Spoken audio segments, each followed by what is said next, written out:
Nathaniel Scuttlebug Bandy every time. Hi, I'm Alka. Welcome to another video. Today we're taking a look at ScuttlePirate Bandy Remade. This is a ROM hack I made that remakes another ROM hack I made called ScuttlePirate Bandy, which is kind of my first ROM hack. It was the first ROM hack that people actually saw from me, but I consider Mario Star Road to be my first ROM hack because I had finished most of that before starting ScuttlePirate Bandy. But this hack is a remake of ScuttlePirate Bandy, and I had been thinking about doing a remake of this for a while in Decomp, and not specifically this hack, but just all of my Simple Flips hacks. So every single one that has to do with the Simple Flips lore, that has you play as Simple Flips. So there's this one. There was this ScuttlePirate Bandy's Revenge. There was Simple Flips' Mansion and GBJ Fortress. And I wanted to remake all of them into one hack and have like a 5th chapter that concludes the story. But I started with remaking this, and I learned that I didn't want to do that. I always wanted to finish off the story, and I've had several ideas on how to finish the story. But really, it'd be more so for my sake, because I don't think a lot of people really care about it, from what I've seen. And so there wasn't really a lot of point to actually do that, despite having plans to do so. And the development of this hack in Decomp was very rough. So the reason why I chose the first hack here was to demonstrate, or not really demonstrate, just to see, hey, can I recreate one of my earliest hacks in Decomp? Like exactly how it is, and also improve upon it.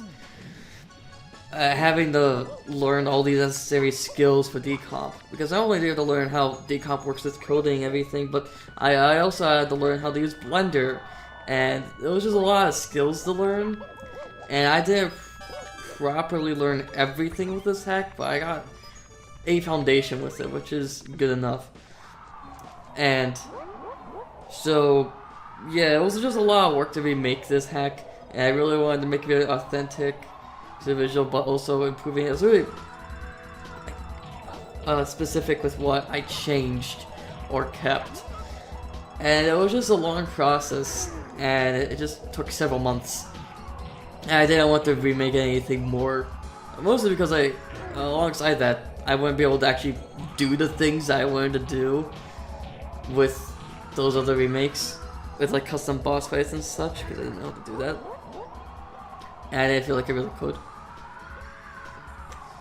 But yes, I learned really basic skills, and that was what this probably more so turned into. Instead of just remaking all of these hacks, it was more so faithfully recreating this first hack using modern tools just to see if I can fully recreate it. So this model is completely new. I referenced the original model I made at SketchUp, but I wanted to remodel everything in Blender and not have to rely on some previous model I made. So as a result here, it looks very similar to what I made in SketchUp, but it's a completely new model made from scratch. And I think that's the most important skill I learned at the time, was how to model in Blender. And it's a skill that I would get much more used to in later hacks. And eventually this little dabble with Decomp really helped me with a future collaboration I did, because I was actually able to participate. I also did some other things, because I wanted this hack to be perfect in a lot of ways. This is the remake of a hack I care about a lot. One of the things I wanted to do was a custom Mario model, which is something I've never done before, but I've seen other people do. And with Decomp, it's a lot easier to just replace Mario's model with something else. So of course I had to make my own little simple flips model. And I think it turned out very, very well. Once again, very faithful with the design. I felt like the store design on the shirt, you know, it fits his merch that you can buy online, but also fits like the aesthetic of the game, it being the pixel art version of his logo. It works very well. It also works very well with the black shirt he has.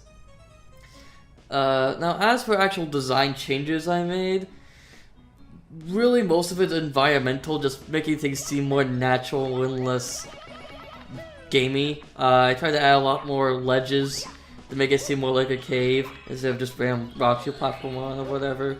And I also tried to make things more interesting, like this section here. So it is a secret gathering section like the original, but the layout is a bit different. It does have some elements that are kept over, but one thing I thought was a really cool idea was making the player have to BLJ. I learned from my brother actually that he just wants to BLJ everywhere, you know, it's like, oh my gosh, I got BLJ here or here and here. So incorporate that into a level.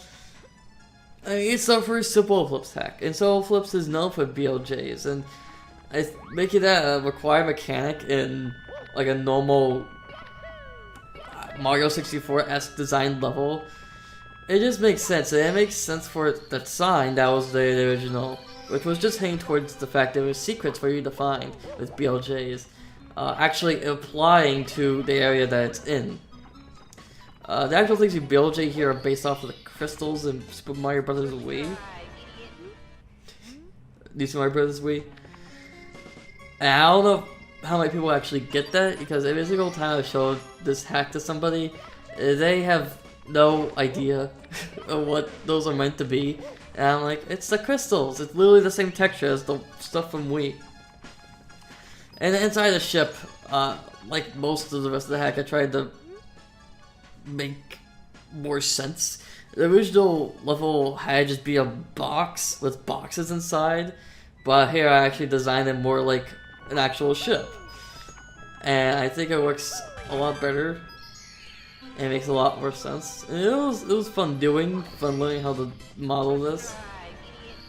And once again, I wanted to make it very faithful, but it feels also a bit modern, like this is something I would design nowadays in a way. One big learning experience really is just this hack. And once again, the perfection. There's a lot of secrets that I hid in this hack, not a lot, but a few secrets I hid in this hack. So if you remember any kind of secret in the original hack, you can try here and it's probably gonna be a thing. It's probably there in some form. Also, another thing about the ship is that obviously there's these Paragoomba Bandies, which were these freaks of nature in the original version. But here I made them even more hideous in some way. So I made an actual custom animation and model for them. But I thought it was really funny just putting the Tail Bandy's face on them. And having you kill them for the star. Makes the star more unique. And here's Jet Erickson with the binary joke again. Actually, a flea model this time again. Also, trying to learn how to do that. I was gonna give him a custom animation, but I just didn't feel like it. But I added some extra dialogue to Pip-Up Guy because the inside of the ship takes place in a completely separate area in this version of the game, so it doesn't actually show the can being open, unlike the original. So I had to add some text to make sure the player knows, hey, the can's been opened, but because that's not obvious. And that's it. It really is just a faithful recreation of the original hack, and not much else to it. There's a few other things that I wanted to experiment with, like adding a jump dive and just the moves to Mario, the make things more accessible to people. I used Puppy Cam for the analog camera here, and people didn't seem to like that, so I am not doing that again. I added walls that you can't wall jump off of, which is something I wanted to do for a while. It's because usually when you want to make walls that you can't jump off of, you have to make them slopes, and that's really weird to make them slopes but not make it so you can BLJ or walk up them. So you kind of have to have like a little indent in them. It's really weird. So just assign the walls to a texture that makes it so you can't wall jump off them. Just makes more sense. So I did that here just to see if I could do it, and I could. I don't think I'm gonna ever do that again though, because it's not really necessary. But the original version of the hack did make it so that you can't wall jump off those walls, so I wanted to recreate that here. And that's mostly it. This hack is really... it took a while to make, because I was slowly learning Decomp, and I want everything to be perfect, so I just was like, I don't want to work on this because I'm going to mess it up, and all that kind of stuff. And eventually I'm just like, I gotta finish this. I gotta put this out here, so I just wrapped it up and published it. And I didn't think a lot of people were gonna really particularly care for this hack, because ScuttlePirate Bandy is not a lot of people really know about it anymore. Like, I won a competition, but that doesn't really mean much. And so a remake of it is just like, this is a very faithful remake, yes, but how good was the original, really? It was a single level, and it was about Nathaniel Bandy, and it was okay. Even though I really enjoy it, I enjoy the remake. It's not like my best work, but it was very useful for me to actually start to learn Decomp and know everything regarding modeling Blender, which is by far the most important thing I learned from this, was modeling Blender. And the more specific Decomp technicalities came with later projects. But yeah, that's about it.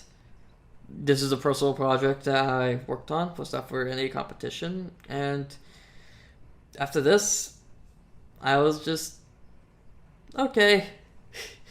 Decomp was cool, but I don't really know how to use it super well, and I don't know what to look to continue working on stuff, so I'm just gonna sit back and relax and see what the future holds for me. So that was my mindset at the time. But that was ScuttlePirate Bandy Remade. I hope you enjoyed.